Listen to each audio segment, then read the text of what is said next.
क्या उम्र के 32वें साल में भी एलएलबी परस्यू करना ये एक अच्छी आइडिया हो सकती है? और अगर लॉ फील्ड में कोई देरी से शुरू करना चाहता है तो उसके लिए करियर अपॉर्चुनिटीज़ क्या है? ये सवाल हमारे ही चैनल के एक दर्शक है जिनका नाम है क्रिएटिव कर्नाटका, उन्होंने पूछा है और आज इसी विषय पर इस वीडियो में मैं बात करने वाला हूँ। मगर बात करने से पहले उन सभी नए सब्सक्राइबर्स का और व्यूवर्स का बहुत बहुत स्वागत इस चैनल पर जिन्होंने मेरे पिछले वीडियो से लेके तो अब तक इस चैनल को सब्सक्राइब किया है, इस चैनल को विज़िट किया है और इस चैनल को देखा है। Welcome to this channel legal inspiration. I am Advocate Nahush Khubalkar and I am inspired to simplify the complicated for you all.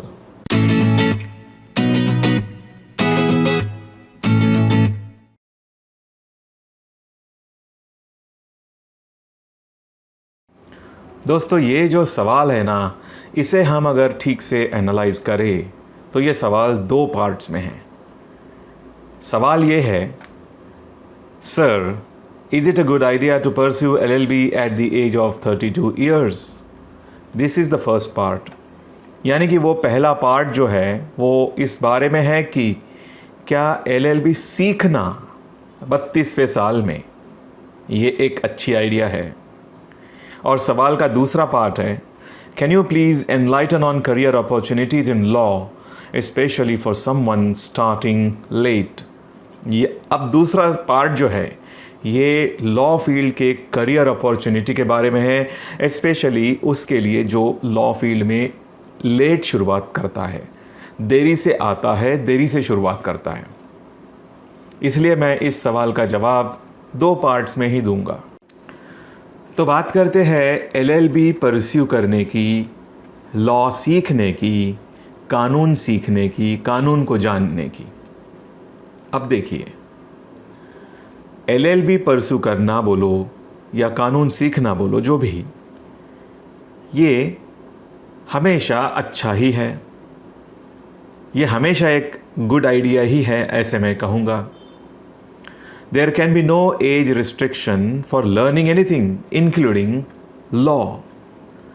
और अगर आप लॉ सीखना चाहते हैं तो इसके लिए उम्र का कोई भी रिस्ट्रिक्शन नहीं हो सकता। It is always and always a good idea to learn law or to pursue even an LLB course at the age of 32 years or even at later stage of life. There are many people who do this. बहुत सारे, देखिए, मैं जब law पढ़ रहा था somewhere in 1986, that was my first year of law, तो उस वक्त भी हमारे 5 years कोर्स में एजेड लोग थे कुछ, कम से कम 3-4। वैसे तो 3 years कोर्स में जो मॉर्निंग और इवनिंग को चलता था उसमें काफ़ी सारे एजेड लोग ही रहते थे जो नौकरी करते थे और लॉ भी पढ़ते थे। तो उनकी उम्र तो ऑलरेडी 32 क्या 35, 40, 45 क्रॉस हो चुकी होती थी। और हमारे 5 years कोर्स में भी कुछ ऐसे लोग थे जिन्हें हम अंकल कहते थे, उनकी उम्र भी एटलीस्ट 40, 45 उसके ऊपर ऐसी थी। तो वो लोग लॉ इतने उम्र के बाद भी पढ़ रहे थे, एलएलबी परस्यू कर रहे थे, 5 years कोर्स परस्यू कर रहे थे। अब हर एक का कारण अलग था। कोई वो एलएलबी डिग्री पाकर प्रैक्टिस शुरू करना चाहता था, मगर कोई थे जो केवल ज्ञान पाने के लिए भी एलएलबी पढ़ रहे थे। तो इसलिए ज्ञान प्राप्त करने की दृष्टि से एलएलबी परस्यू करना ये किसी भी उम्र में एक अच्छी आइडिया ही है। So the answer to your first question is certainly yes, it is a good idea to pursue LLB even at the age of 32 years, my dear friend. So if you have this intention in mind, go ahead by all means and pursue LLB and acquire legal knowledge. देखिए, कानून में एक महत्वपूर्ण maxim है जिसका मतलब मैं अभी तुरंत समझाऊंगा। मैक्सिम यह है, इग्नोरेंशिया जुरिस नॉन एक्सक्यूजाट, यानी कि ignorance of law is no excuse, यानी कि कानून पता नहीं है ये एक्सक्यूज चल नहीं सकता, ये एक्सक्यूजेबल नहीं है, आपको कानून पता होना ही चाहिए। अगर नहीं भी है तो भी ऐसे समझा जाएगा कि आपको कानून पता है। तो कानून पता नहीं होने के बाद भी अगर कानून यह प्रिज्यूम करता है कि आपको कानून पता है, तो क्यों ना प्रत्यक्ष में कानून की जानकारी ली जाए, प्रत्यक्ष वो ज्ञान प्राप्त किया जाए, प्रत्यक्ष LLB किया जाए। ये तो सोने पे सुहागा है। इसलिए ज्ञान प्राप्ति के लिए उम्र का कोई भी तकाजा नहीं है। किसी भी उम्र में आप LLB परस्यू कर सकते हैं, करना चाहिए। आपका मकसद कुछ भी रहे, हो सकता है आप बाद में प्रैक्टिस शुरू करना चाहें, हो सकता है आप केवल ज्ञान प्राप्त करना चाह रहे हैं, हो सकता है आप लेक्चररशिप करना चाहें, या हो सकता है आप लॉ पर आर्टिकल्स लिखना चाहें, हो सकता है कुछ भी आपका मकसद हो।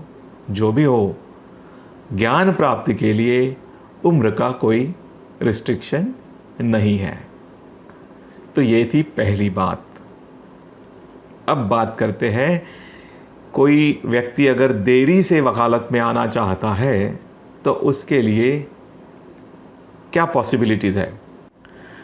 देरी से लॉ फील्ड में आने वाले के लिए करियर अपॉर्चुनिटीज़ बताने से पहले मैं आपको एक प्रश्न पूछना चाहता हूँ कि आप देरी से क्यों ना हो लॉ फील्ड में क्यों आना चाहते हो। What is your why of entering the legal profession even at that as.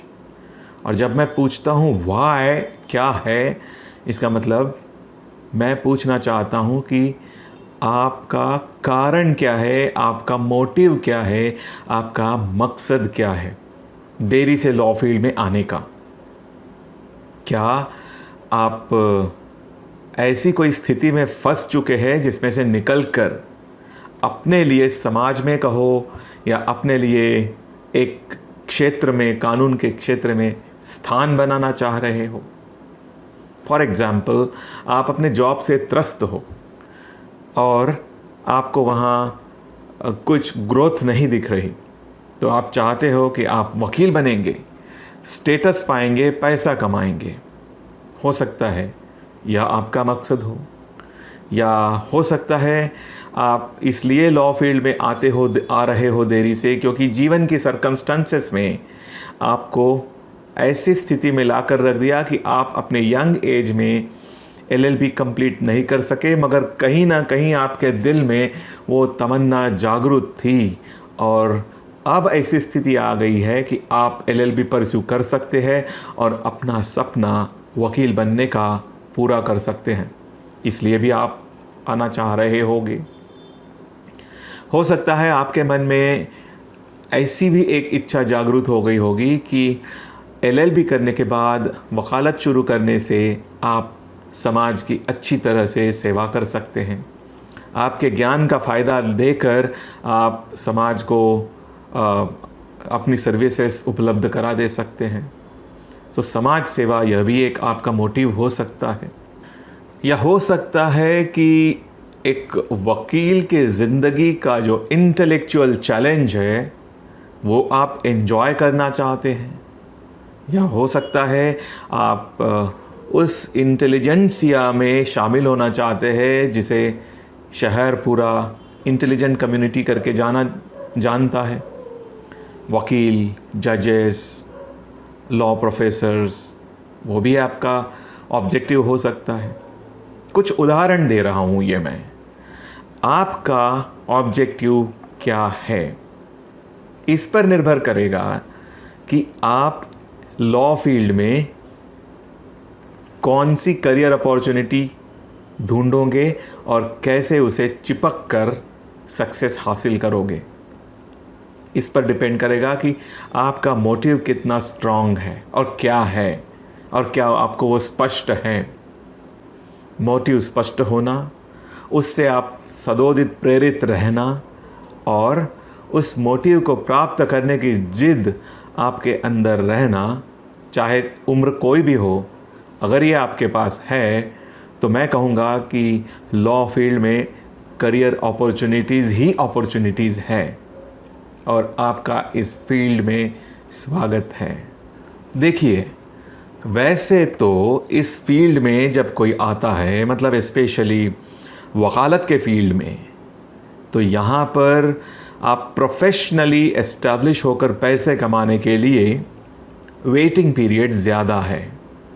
इसलिए आइडियली एडवाइस यही किया जाता है कि जितनी जल्दी, मतलब उम्र के जितने जल्दी आप इस फील्ड में एंटर करते हैं उतना बेहतर।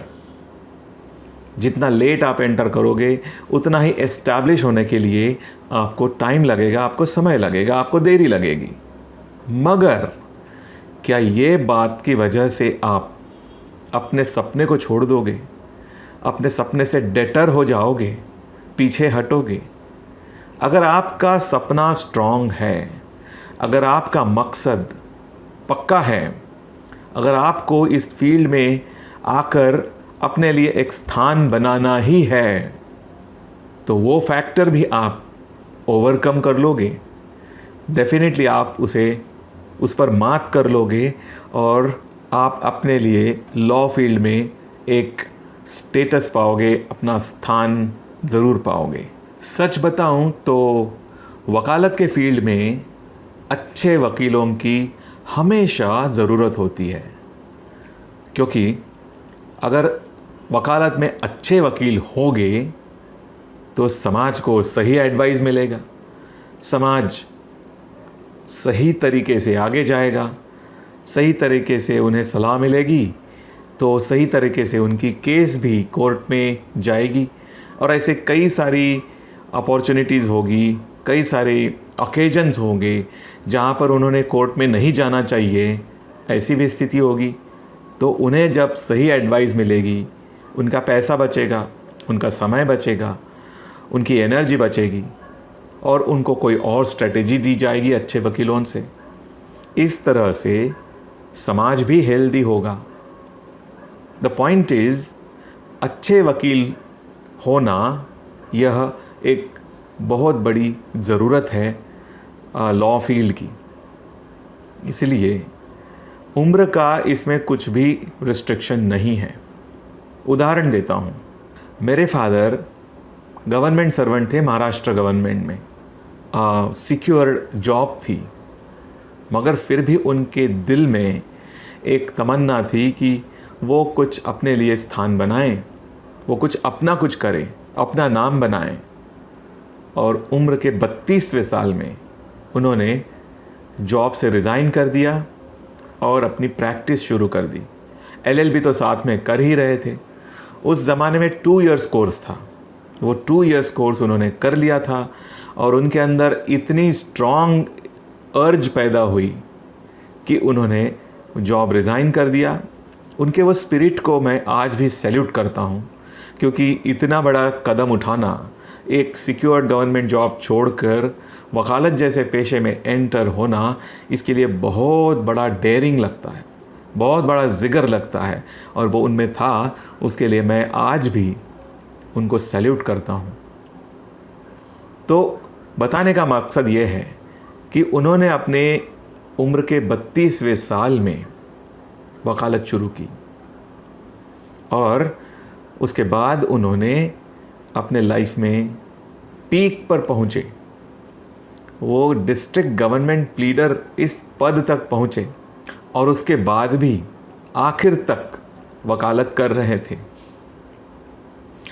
तो उनके उम्र के जिस साल में उन्होंने वकालत शुरू की, 32वें साल में, उतने मेरे उम्र के वक्त मेरी 10 साल की प्रैक्टिस हो चुकी थी। अब मैं दूसरा उदाहरण दे रहा हूँ। मैंने अपनी प्रैक्टिस उम्र के 22वें साल में शुरू की और जब मैं 32 साल का था तो ऑफ कोर्स मेरी प्रैक्टिस 10 साल की हो चुकी थी। उतने उम्र में मेरे पिताजी ने प्रैक्टिस शुरू की थी और शुरू करने के बाद कुछ सालों के बाद वो अपने प्रैक्टिस के पीक पर पहुँचे। उन्होंने अच्छी तरक्की की, अच्छा अपना नाम कमाया शहर में, अच्छे से अपने आप को इस्टेब्लिश किया, हमको बड़ा किया, हमको मोटिवेट किया, हमको एडुकेट किया, पूरी फैमिली को उन्होंने संभाला और इस तरह से हम सब के लिए एक प्रेरणा का स्रोत बन गए, एक रोल मॉडल बन गए। तो दोस्तों, बताने का मतलब ये है, अगर आपके अंदर एक जज्बा है, एक स्ट्रॉन्ग मोटिवेशन है, एक ज़िद है और उसके साथ कमिटमेंट का जोड़ है, तो आप उम्र के कोई भी साल में वकालत शुरू कर सकते हैं और अच्छे से एस्टैब्लिश हो सकते हैं। हाँ, ऑफ कोर्स मैं इस बात की भी आपको एहसास करा दूं कि इस पेशे में एस्टैब्लिश होने को टाइम लगता है। आपने वकालत शुरू करते बराबर आपके पास केसेस आना शुरू नहीं होता। आपने वकालत शुरू करते बराबर आपको कोर्ट का एक्सपीरियंस बहुत सारा नहीं होता है। उसके लिए समय के साथ आपको तपस्या करनी पड़ती है और तभी कुछ आप कोर्ट के सामने केस करने के लिए तैयार होते हैं।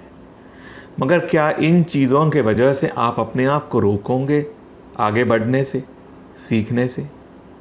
ऑफ कोर्स ये सब बातें जो मैं कह रहा हूँ ये आपको अपनी परिस्थिति देखकर ही अप्लाई करनी है।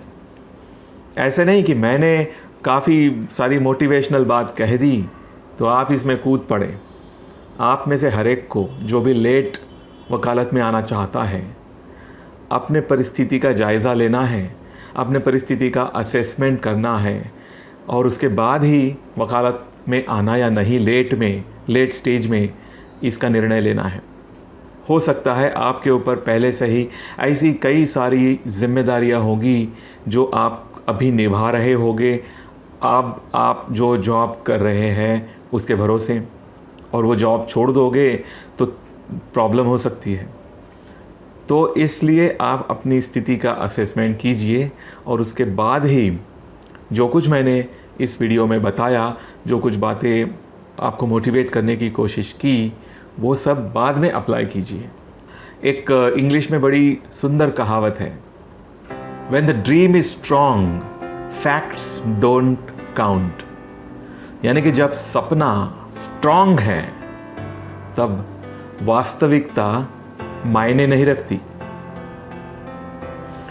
फिर भी मैं आपको हिदायत दूंगा कि आप अपने परिस्थिति का असेसमेंट करने के बाद ही निर्णय लीजिए कि क्या आपने लेट स्टेज में तुरंत वकालत शुरू करनी चाहिए या नहीं। सो आज के लिए इतना ही। So wish you all the best, all my dear friends, and see you in the next video. Till then, bye and take care.